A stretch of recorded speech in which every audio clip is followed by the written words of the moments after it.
And a good Tuesday morning to you. Welcome into the Nick Craig Show, streaming live this morning, as always, on YouTube, Rumble, and X, 7 o'clock Eastern Time. You can check out the podcast in your favorite podcast app. Just search for the Nick Craig Show.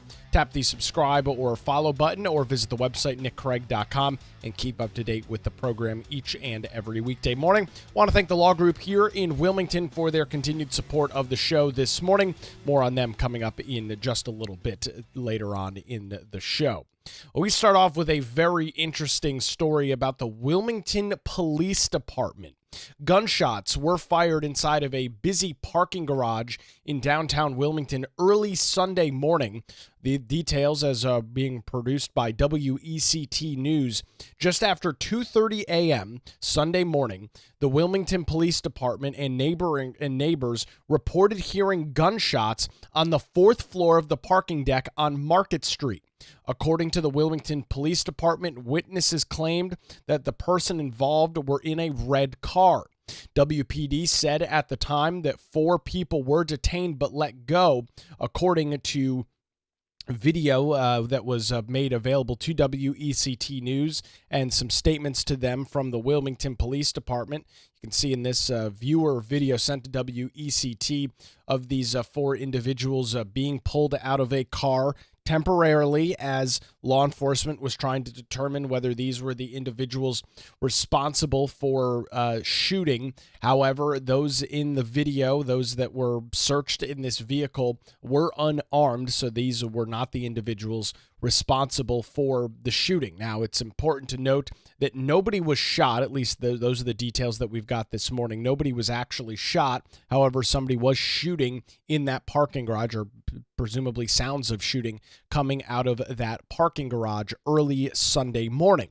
Now, that's not unimaginable. I mean, there's unfortunately a lot of individuals that, for whatever reason, don't practice proper gun safety and gun storage and gun regulation, and people shoot other people. People just randomly shoot their firearms. It's an unfortunate reality, but it happens all of the time.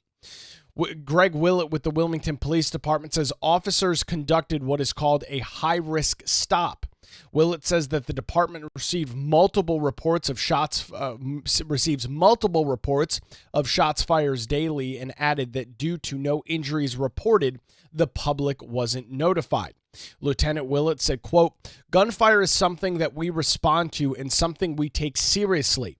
There's a lot of stuff going on in this city. So yeah, we don't put out everything that's going on. It's got nothing to do with keeping anything quiet or anything like that." The Wilmington Police Department noted that nobody was charged, but they do have a potential suspect. So that's the first part of the story. Now, there was a lot of social media chatter and activity about this potential shooting. I saw posts on Facebook about it, comments on Reddit and X. There was a lot of public interest about this shooting. And because of that, obviously, the news started looking into it. When you've got people posting on social media about, hey, did you guys hear about the shooting and the shots being fired or the gun going off in the parking deck in Wilmington? That's going to garner some level of interest, whether that's from the general public or from media outlets like WECT, because that's a very popular parking deck. I mean, I've parked in there dozens of times, probably like many of you. And when you've got shots being fired in a parking deck like that, it's something that generally garners some interest. That's not anything crazy. So the Wilmington Police Department did not state anything publicly about this. Now, to the credit of WPD, and I'm going to try to be fair here, to the credit of WPD, there was nobody shot. There was nobody that was immediately taken into custody. And so right away, they say, well, we didn't hide anything. We weren't trying to keep anything quiet. We just didn't have any information. But this is where a law enforcement agency, who, by the way, has a public information office, needs to look at what's going on outside of the police department and make a quick decision.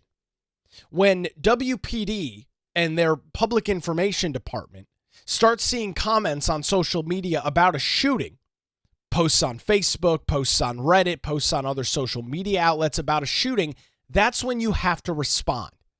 And I don't believe that WPD was attempting to keep something quiet. I don't believe that WPD was trying to hide something with this situation at all. But when the public is posting about a shooting and mum is the word from the top law enforcement agency in the city of Wilmington, that's a problem. When people are commenting and talking about a shooting and there's been nothing from the local police department, that's an issue. And that's one of the reasons why you have a public information department. Right? There is a PIO and multiple people in the information office at WPD. That department is well funded, and this is the kind of stuff that I would argue they are obligated to respond to. However, they did not do it in a timely enough fashion. The news got a hold of this too quickly, started reaching out to elected officials, started reaching out to people like our district attorney, and that's when chaos ensued. City leaders responding to the incident, many saying that they were notified of the gunshots through WECT and not the police department. So this is a twofold problem. WPD doesn't make a public statement. Okay, that's one thing. But they don't inform the city council. They don't inform the elected leaders in the city of Wilmington, which I'm not sure if they do that every time that there's a shot fired. I'm sure they don't, because as Lieutenant Willett with the Wilmington Police Department says, guns are fired every day. We receive multiple reports of shots fired on the daily basis. But again, you have to read the temperature of the room.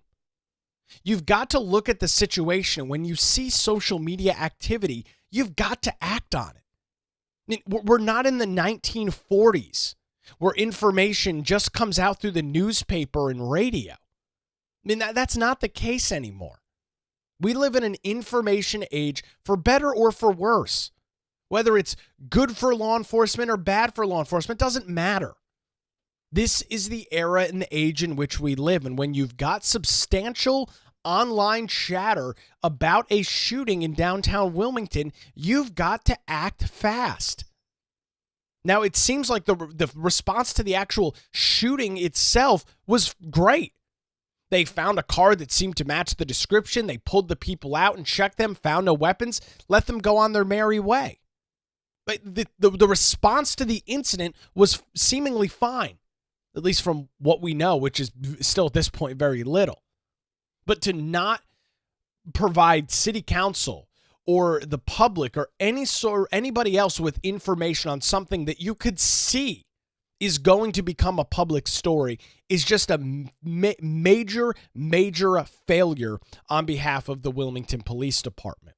City Councilman Luke Waddell told WECT News last night, quote, "I think it's safe to say a ball's been dropped from a transparency perspective, not just today, but this is an ongoing issue. This is more on an executive and administrative level. How do we be more transparent with the people we represent?" Ending a quote there from Councilman Waddell. Phenomenal statement. Accurate statement. And this goes into some comments that I've had over the last couple of weeks. We've talked about issues within the Wilmington Police Department. This is a systemic problem within WPD, most of it coming from the top down with Chief Williams, who even in this case wasn't brave enough to speak to WECT News. He sent Lieutenant Greg Willett out there to do it, who has done all of a vast majority, not all, let me make sure my words are accurate, the vast majority of the public speaking for the Wilmington Police Department. Mayor Bill Saffel, Councilman Charlie Rivenbark, as well as District Attorney Jason Smith all say that they had no idea that there was an incident until they were notified by WECT News. So you've got a failure here of the police department. You've got a failure to notify not only elected officials, which they could have done privately. I'm not sure whether or not there should have been a public response. My gut reaction, being in media, knowing what social media is, knowing how quickly conversations appear and play out online, right? It's kind of like a little bit of almost a wildfire, right? You get a couple of quick posts, and the next thing you know, it's a full-on inferno of conversation on social media. WPD should have known better. The Wilmington Police Department should have known based on the online chatter that they needed to get ahead of this story. They obviously chose not to. And that choice is another example of issues within the Wilmington Police Department at the hands of Chief Donnie Williams, who I posted last night on my X account, might want to speed up his retirement. There's so many issues within the department. We covered the story a couple of weeks ago about how officers within the agency believe that there's racial discrimination going on within the agency. The morale is piss poor within WPD. It's a mess. He's set to retire I think it's June or July, within the next couple of months. This is just a mess. It's a mess for the Wilmington Police Department. I'm not going to sit here and rag anymore on Chief Williams. I've made my stance clear. His time seems to be more well spent in a pissing match with local media over whether he's going to interview with them or whether he's going to give them comment or whether he's going to talk to them and try and get people to lose their jobs over coverage than it is, in some cases, being the chief of police. Here's the reality. Donnie Williams is going to be gone in a relatively short time frame. And so I'm not going to sit here and beat up on him anymore. Now the question is, what do we do going forward? The city council will be responsible with hiring a new chief of police. The city council will be responsible for interviewing and finally deciding who is the right candidate to hire to lead the Wilmington Police Department. And that is a big decision that this city council is going to have to make. The new chief is walking into what I would argue, from all of both the public and private reporting that we've seen over the last couple of years, is walking into a messy situation. You are walking into an agency where morale is incredibly low. You are walking into an agency where officers believe that there is some level of discrimination going on within the agency. They do not have confidence in the leadership of the department. That is a very, very tough situation to walk into. I don't envy whoever they end up hiring for this job, and whoever they do end up hiring is going to have a tough road ahead of them. This is not going to be a cakewalk, cupcake job for whoever the next Wilmington police chief is. Not that I'm indicating that it is right now, but this is going to be a very tough job. Right? I often use the analogy of, it takes a long time to turn a big ship. That's what's going to have to happen here with the Wilmington Police Department. This next chief is not going to be able to come in and snap his finger or wave some magic wand and magically solve the issues within the Wilmington Police Department. It is going to require a cultural shift within that agency. It is going to have to require major, major changes, and really more than anything else, regaining trust of your officers. Regaining trust of the men and women that are sworn officers of the Wilmington Police Department, that are out there day in and day out, literally putting their lives on the line to protect you and I, to protect the citizens of the city of Wilmington. You have to win their trust back. And that's not an easy process, especially if what we've seen publicly and privately over the last couple of years is true. They've been beaten down. They don't have confidence. They're not happy. They believe it's a toxic workplace.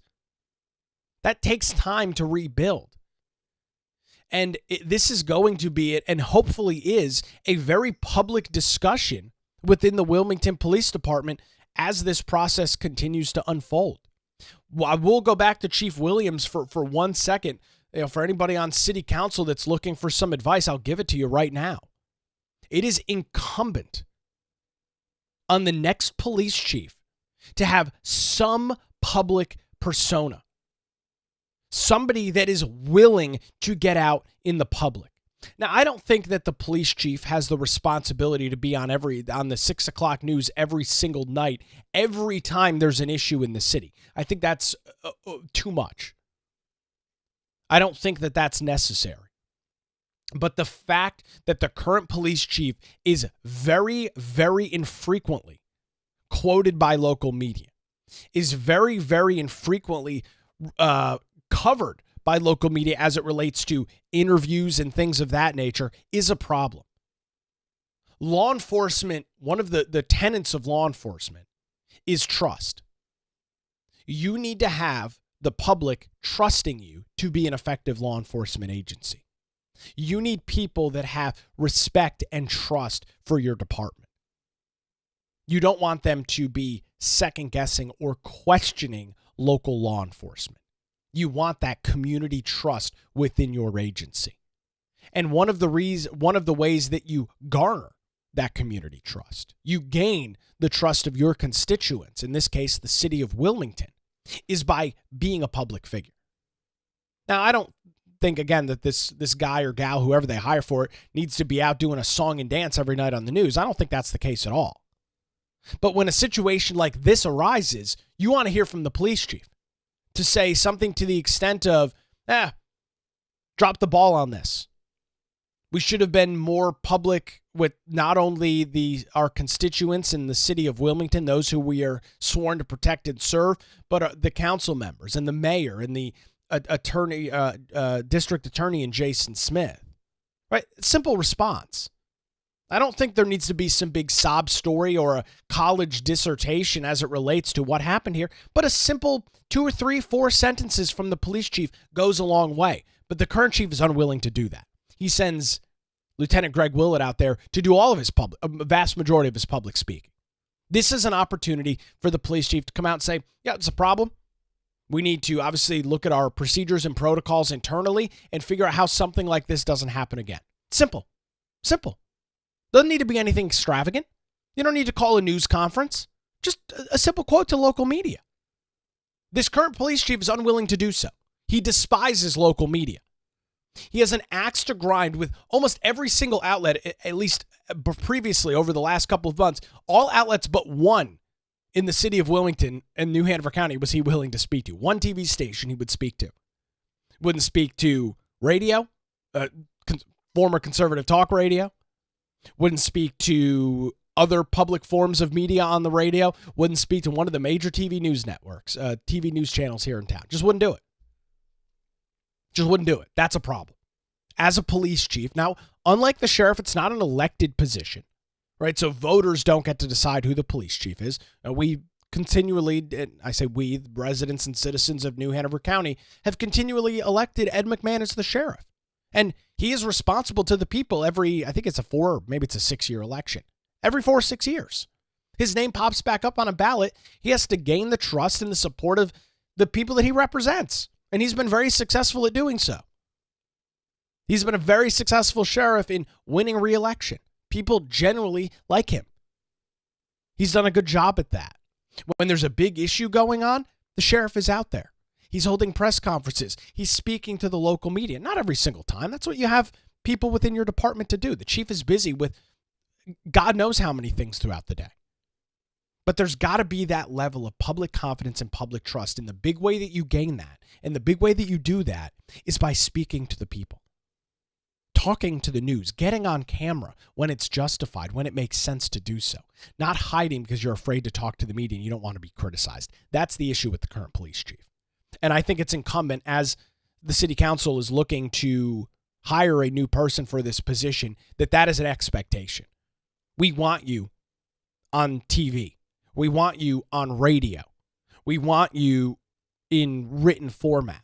That needs to be a necessity because we don't have that right now. And I would argue that it has caused a loss of confidence within some in the public as it relates to the Wilmington Police Department. It's a very real issue that we face here in the city of Wilmington. And I mean, the fact that Councilman Luke Waddell is torching probably isn't the right word to use, but is very clearly calling out the Wilmington Police Department and noting that this is an ongoing issue.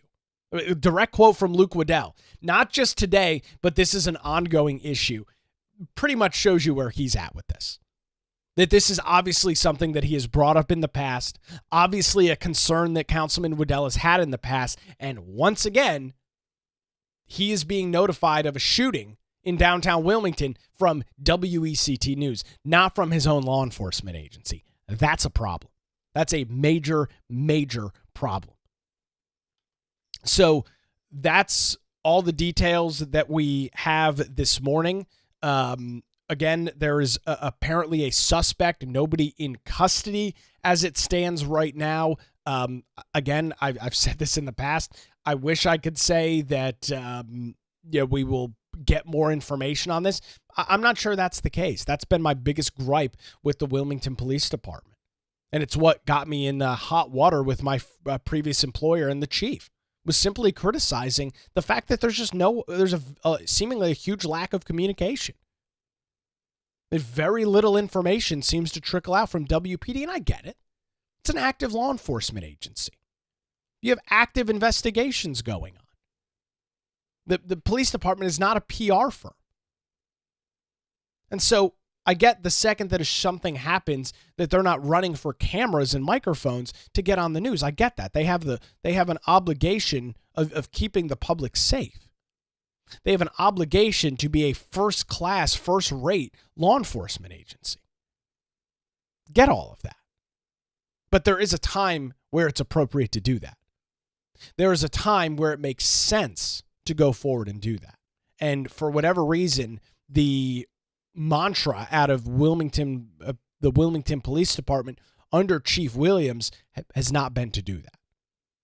And that, I think, is a big issue. So we'll track the progress as it relates to a new chief. That will be happening in the next couple of months. Look forward to seeing who that individual is. And, of course, as I do with many other people, reach out and see if we can get a conversation, build a relationship with the new chief of police. I believe that's a very, very important thing as it relates to law enforcement, especially in a place like the city of Wilmington. We'll keep an eye on that over on our we'll keep an eye on that here on the show. And if you want to get more details, you can head on over to our Patreon, patreon.com/Nick Craig, $5, $10 a month. If you are interested in supporting the show, if you believe that you're getting some value, weekday mornings, 7 o'clock live on YouTube, Rumble, and X, or 24/7 via the podcast feed. You can head on over to patreon.com/Nick Craig, get access to those daily show notes and more, including our monthly hangout, which happens at the end of each and every month. That'll be coming up here in a couple of weeks. Appreciate everybody that has come on board and supported the show on Patreon over the last couple of months. We've got a very interesting clip this morning out of Bill Maher. And I like Bill Maher. It's one of these things where he says a lot of things that Republicans agree with. He says a lot of things that Democrats agree with. And there's this notion on the right that you kind of put these people on a pedestal. Like when anybody that is a celebrity, and Bill Maher is, I mean, he's a host of a very popular show. He's a very well-known individual. When they say something that is right-leaning, seemingly in any way, shape, or form, people latch onto this and go, oh my God, Bill Maher's a conservative. Bill Maher's not a conservative. He's not. That doesn't mean he can't make good points, but it means I'm not going to put him up on a pedestal as some new guy that is, running the conservative message over at HBO. That's not the case at all. But he does tend to be, and it seems more as of late, be an equal opportunity offender. And he calls out the right, he calls out the left. So this is from his show that ran on Friday, Real Time, as it related to young voters in the Democrat Party and their disdain for America. Take a listen to this clip. Seriously, this is a serious problem for Democrats. Less than 1 in 4 Democrats under 30 say they're proud to be an American. 54% say they're embarrassed by it. Embarrassed? Like America's your mom picking you up at school? You're embarrassed to be an American? Well, guess what? The feeling's mutual, because you have no perspective. Is America perfect? No, of course not. No country is. Although don't get Tucker Carlson started on Russia. Globalize the intifada is the catchphrase that's really catching on these days, as if worldwide suicide bombing and cosplaying Islamic revolutionaries is the answer to our problems. At an AOC Bernie Sanders rally in Idaho last month, someone threw a Palestinian flag over an American flag, and the crowd erupted in approval. What should have happened after that is one of the adults on stage should have told their young, loyal followers, this is not a symbol of freedom. This is.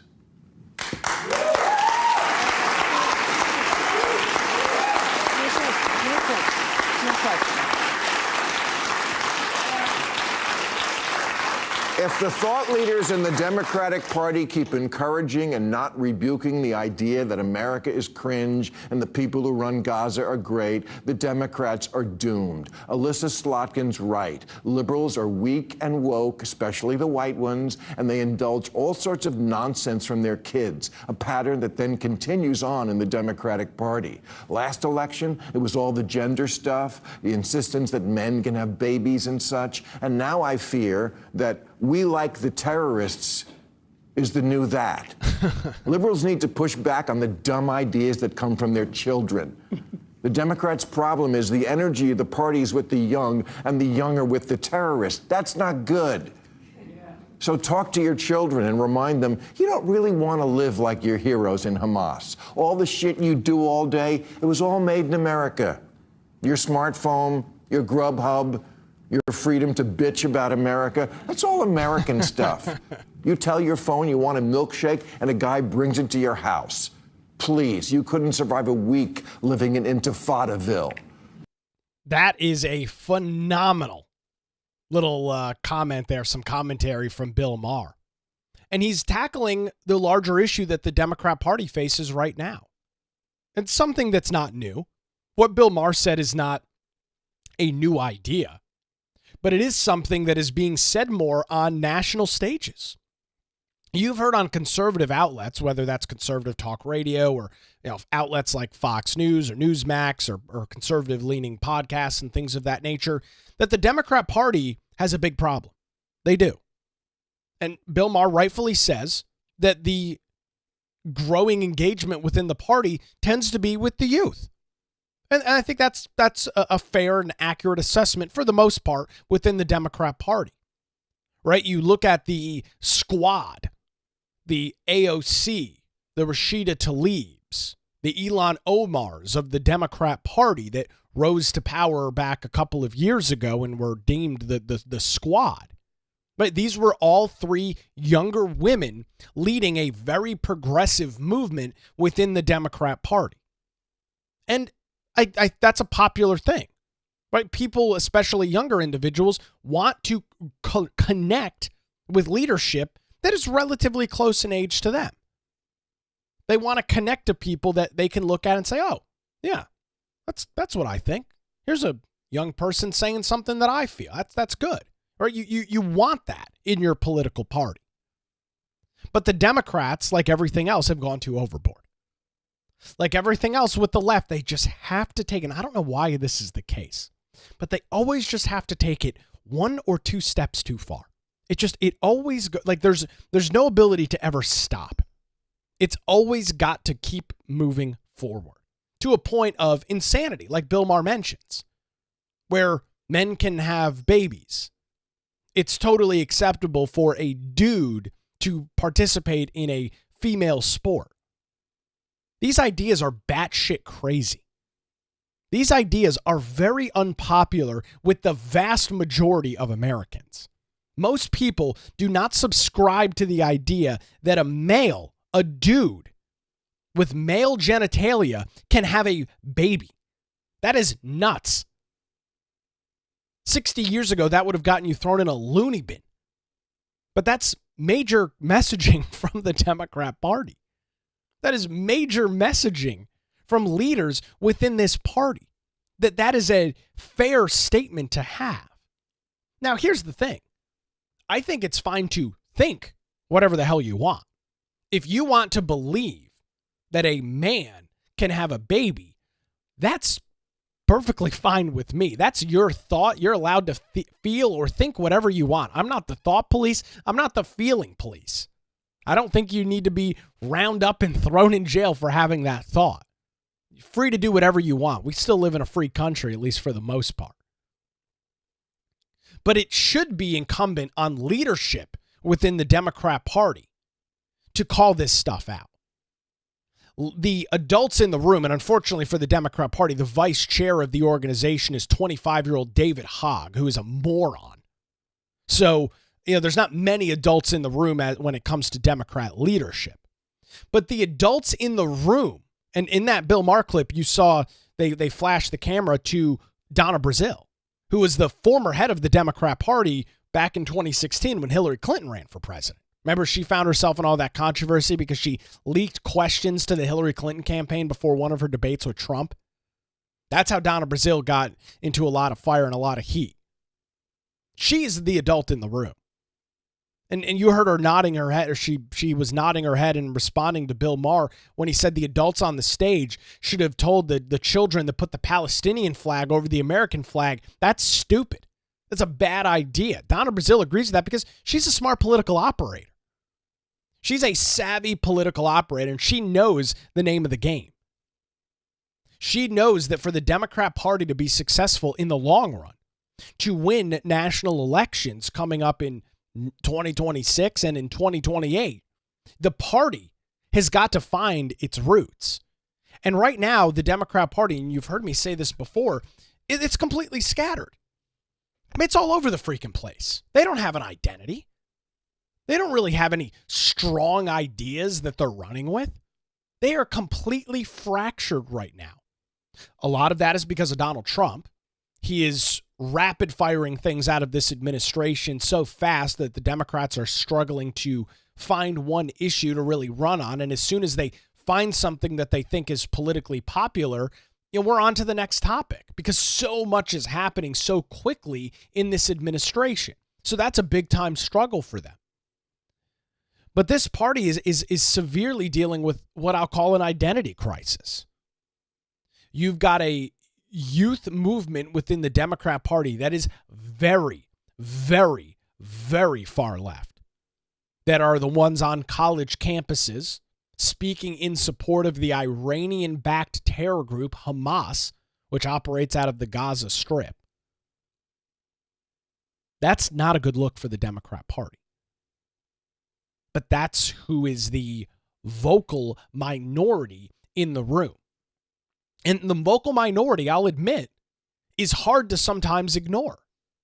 While they may be the loudest, and they're the ones that you're constantly hearing feedback from, it does not speak. I think I can say this accurately. I'm not a member of the Democrat Party, but that doesn't speak for the vast majority of Democrats.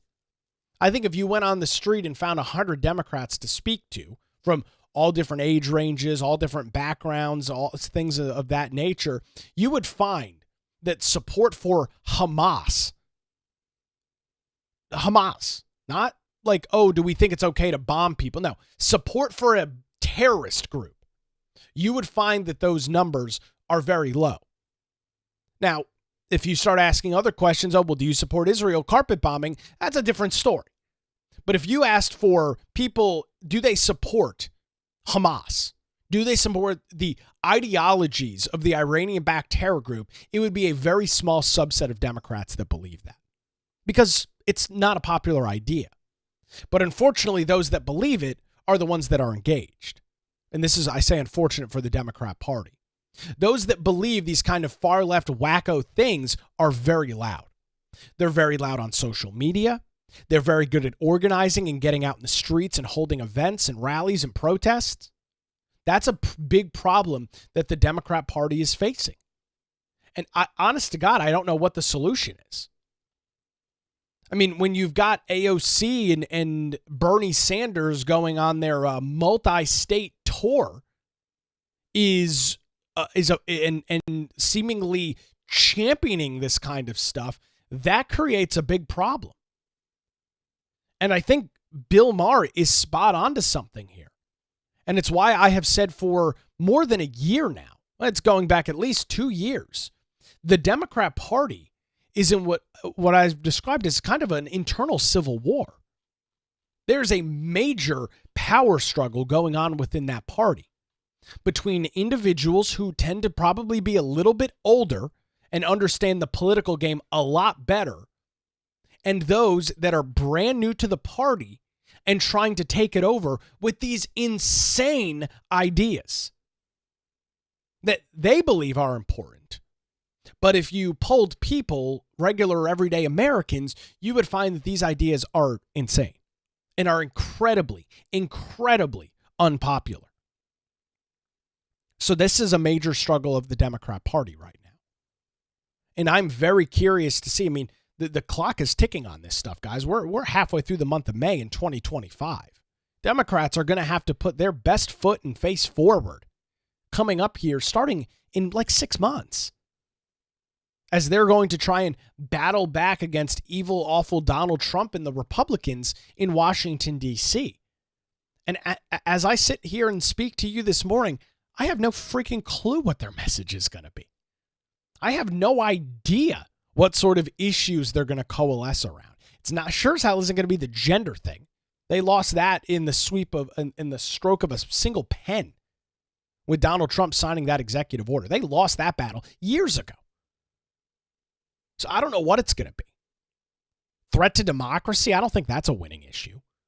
That's not something that has worked out well for the left. So I'm not sure. But when you've got Bill Maher, who is calling out the individuals within the party, asking the adults in the room to stand up, that should be a pretty eye-opening thing. There was an interview, and it's not really substantial to play, so I'm not going to. But this on the same episode, he had David Hogg on there, the vice chair of the Democrat Party, and he just said a bunch of nothing. It was a useless interview. Nothing really came out of it at all. So I don't know where they go. It's going to be a very interesting ride and a very interesting situation to watch with the Democrat Party. So we'll keep an eye on this. Always like pulling some clips from Bill Maher, especially when he's got some interesting guests and panelists on, as you know, they discuss some of these major issues, again, specifically that the Democrat Party is facing this morning. I want to thank the law group here in Wilmington for their support of the show this morning. When legal challenges arise, trust the law group. For over 20 years, since 2003, their experienced attorneys have provided high-quality, affordable legal services across eastern North Carolina.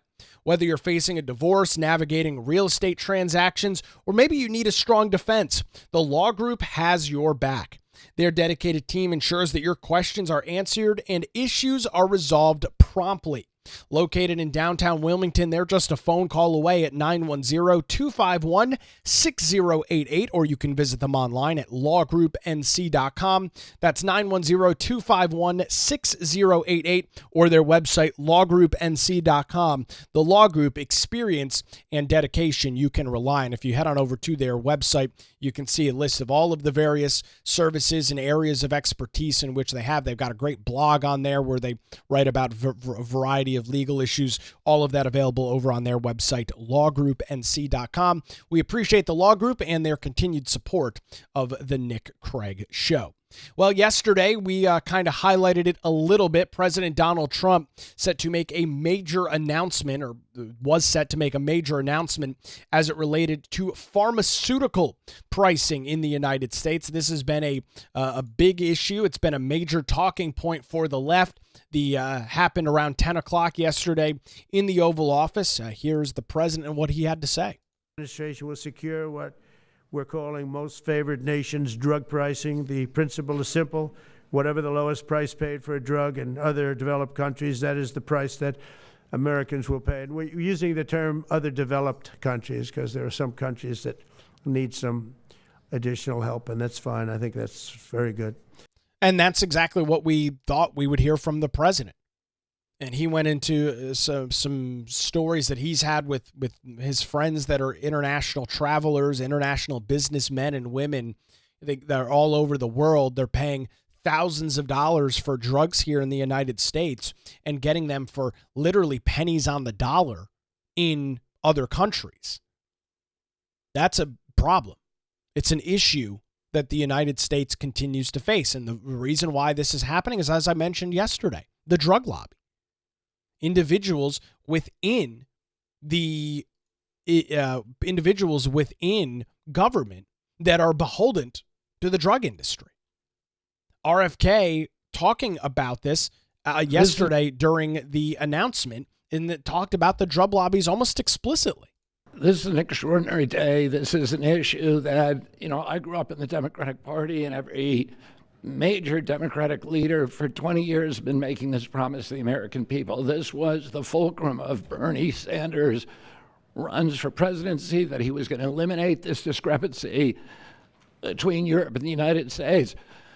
But as it turns out, none of them were doing it. It's one of these promises that politicians make to their constituents, knowing that they'll never have to do it. And the reason they'll never have to do it is because they know that Congress is controlled in so many ways by the pharmaceutical industry.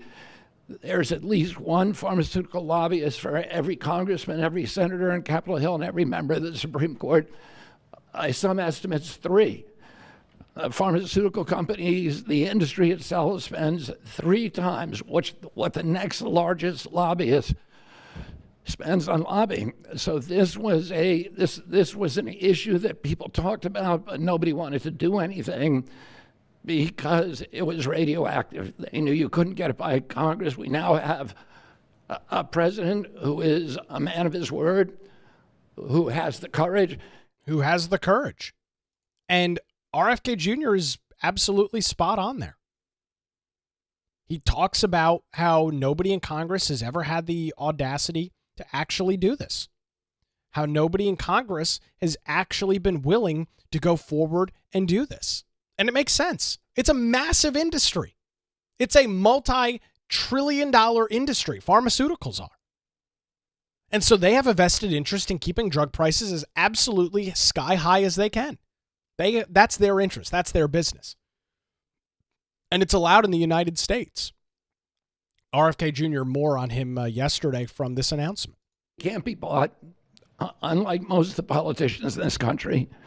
And he is standing here for the American people. I don't know what, there's writers like Lord Elizabeth Warren or Robert Reich who are saying that President Trump is on this side of the oligarchs. There has never been a president more willing to stand up to the oligarchs than President Donald Trump. And I'm very, very proud of you, Mr. President, for your courage, I'll say, because I don't want to be crude, your intestinal fortitude, your stiff spine, and your willingness to stand up for the American people. We have 4.2% of the world's population. Our country represents 75% of the revenues for pharmaceutical companies.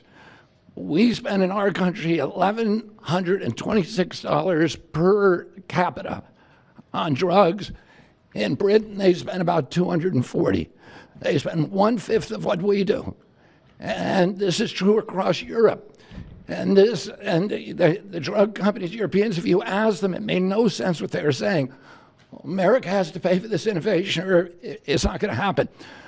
What President Trump is saying to our European partners is you got to raise the amount that you're paying for those drugs and pay for your share of the innovation. That the United States is no longer subsidizing that. If the Europeans raise the price of their drugs by just 20%, that is $10 trillion that can be spent on innovation, and the health of all people all across the globe is going to increase because we're going to have better products. So I'm just so grateful to be here today. I never thought that this would happen in my lifetime.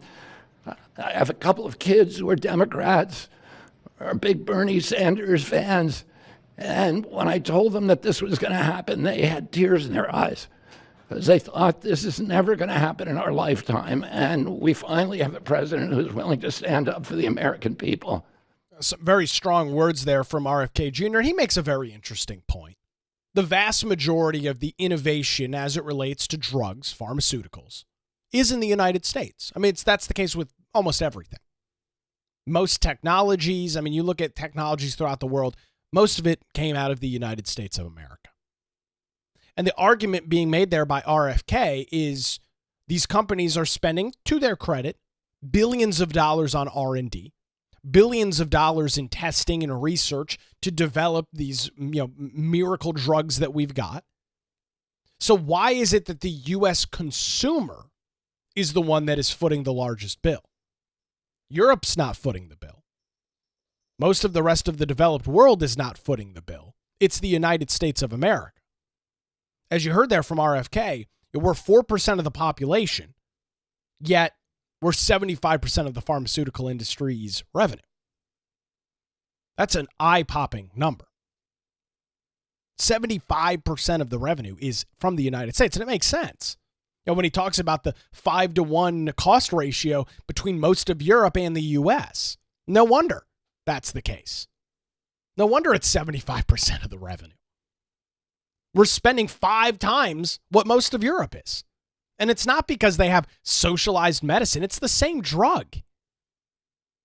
It's that in the United States, the pharmaceutical and healthcare lobby is so big, is so broad, and has so much control that they have forced Congress to do nothing about it. And I'm glad he brought up Bernie Sanders and Elizabeth Warren, and even there at the end brings up his own kids who he claims are Democrats. This is a pipe dream for the Democrat Party. He mentioned that this was one of the main platforms of Bernie Sanders' presidential campaign. He's right. But I don't think you're going to see old Senator Sanders coming out in support of this, because Sanders didn't do it. Joe Biden didn't do it. It's Donald Trump who did it. It's a Republican who has led this effort. Trump talks about constantly the American dream and talks constantly about making America great again, making America safe again, making America more affordable again. And yes, there's been a lot of discussion on tariffs and things with the economy, but you cut down on pharmaceutical costs. And I know we talked about this yesterday. I'm not going to recap all of it. But you start looking at the pharmaceutical costs and the healthcare costs as a whole. Cut pharmaceuticals out of it. Look at healthcare costs. It is one of the biggest budget issues for American families. It is one of the largest issues that American families face financially. Is a major medical issue that comes with tens, if not hundreds of thousands of dollars worth of bills that they can't dig out of. That is very, very hard for middle-class Americans to deal with. And these are people with insurance, still spending thousands of dollars a year on drugs, still spending thousands of dollars a year on doctor visits. Because many health plans, depending on the employer you work for, many of them are very high deductible. $7,000, $8,000, $9,000, $10,000, $12,000 a year deductible. Most people don't have an extra $12,000 a year to spend. I don't know what the number is, but it's got to be like 70, 80, maybe even higher percent of people. They don't have $12,000 to just spend on healthcare costs till they hit their deductible, and then the insurance company picks up the vast majority of the rest. They don't have that kind of money sitting around. I'm not advocating for single payer. I'm not advocating for some sort of overarching socialized medicine like you see out of states or places like Canada. That's not the solution. The solution is congressional action, and I'm not a fan of government stepping into business. But it's some sort of congressional action to hold these companies accountable. In North Carolina, we've seen some movement on transparent pricing models. North Carolina has some of the highest healthcare costs in the entire U.S. That's unacceptable. There's no reason for it. Healthcare is not more expensive here than it is in South Carolina. It shouldn't be, but it is. And the only reason for it is because of the healthcare industry, the healthcare lobby, and these major health systems. Novant, Aetna, Atrium, that control these major hospital systems. It's a problem. It is a huge issue for the middle class, for the middle class here in America. And there's really no solution, except for one comment coming in on Rumble this morning. The solution is to not get sick. Yeah, there you go. That's your solution. Just don't get sick. What ends up happening is people don't go to the doctor. I mean, it's a terrible system. Healthcare is too expensive. Well, crazy high deductibles. I'm fortunate to be on one of those very high deductible plans. So what happens? You don't go to the doctor because it's too expensive. You're sick, you're dealing with an issue, but it's too expensive to go because until you reach your deductible, you're paying 100% out of pocket. So you don't go to the doctor's office. You don't have $500 or $600 to go see a specialist. So you don't go. So what happens? Whatever your issue is progressively gets worse and worse and worse and worse until you have no choice but to go to an urgent care, go to an emergency room, or finally go see your doctor. And at that point, you're months or years down the road on an issue, and now you're kind of at a point of no return. There's nothing that can be done except for major healthcare bills, major drugs, potentially surgery or things of that nature. Right? The biggest issue seems to be preventative healthcare because it's too expensive. Because these insurance companies play ridiculous games as it relates to your insurance coverage. I literally just went through this earlier this year. Because of the awful insurance I have through healthcare.gov, I had my physical back a couple of weeks ago. The doctor wanted to do a bunch of blood work. I said, no, screw it. I'm not paying for that. I'm not spending $500 or $600 getting blood work done. I'll do it next year. Now, I'm fortunate in a position. I'm a healthy young male. I don't have any pre-existing health issues or anything like that. So I'm hopefully good. Fingers crossed. But I'm not going to spend $600 getting blood work done. To hell with that. I have insurance and it's not cheap. But that's the process. That's all that I can do. That's the solution that is available to me. Don't get sick or cut back on things because I don't want to spend $600 out of pocket to get blood work checked for them to go, oh, you're good to go. It's a mess of a situation. Drug prices are a big part of it. Insurance is another big part of it. And these major healthcare groups are a third part of it. It's a multi-tiered issue as it relates to what I'll just broadly call healthcare in the United States. Some of it's drugs, pharmaceuticals, some of it's practices of the providers, and others are these monopolies that exist through these major health providers that gobble up every small local community health clinic and hospital in an area and provide atrocious service with sky-high prices so they can bill you and then the insurance company pays for it. Or some of it at least. Not all of it, but some of it. It's a terrible game. And so a major executive order announced yesterday by President Donald Trump as it relates to the healthcare industry. We'll see if Democrats come alongside on this and if they have any interest in actually doing anything and supporting President Trump and his administration as it relates to that. With that, speaking of President Donald Trump, just over an hour or so ago, he is on a trip in the Middle East. A 4-day trip abroad comes as the war continues between Israel and Hamas.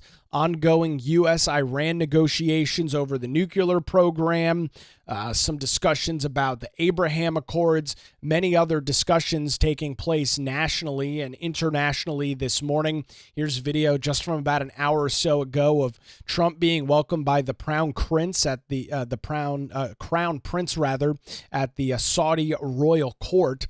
Obviously time zones very different over in the Middle East. So the president is over there this morning. He'll be there for the next couple of days as it relates to his first foreign trip for diplomatic reasons. Of course, he was over in the Vatican a couple of weeks ago for the Pope's funeral that took place, but this is his first foreign trip as it relates to diplomacy. A lot of big discussions going on over there, likely to be a busy news week for the president and for the rest of the world as it relates to so many of these ongoing conflicts. We'll, of course, keep an eye on those details right here on the Nick Craig Show. Well, that's going to do it for a Tuesday edition. Thanks for joining us live this morning on YouTube, Rumble, and X, or 24/7 wherever you get your podcasts. Appreciate the Law Group here in Wilmington for their support of the show. Visit them online at lawgroupnc.com and check out our show notes at patreon.com/Nick Craig. That's going to do it for a Tuesday edition. We'll be back with you tomorrow morning live on YouTube, Rumble, and X, and of course 24/7 wherever you get your podcasts. Have a great day.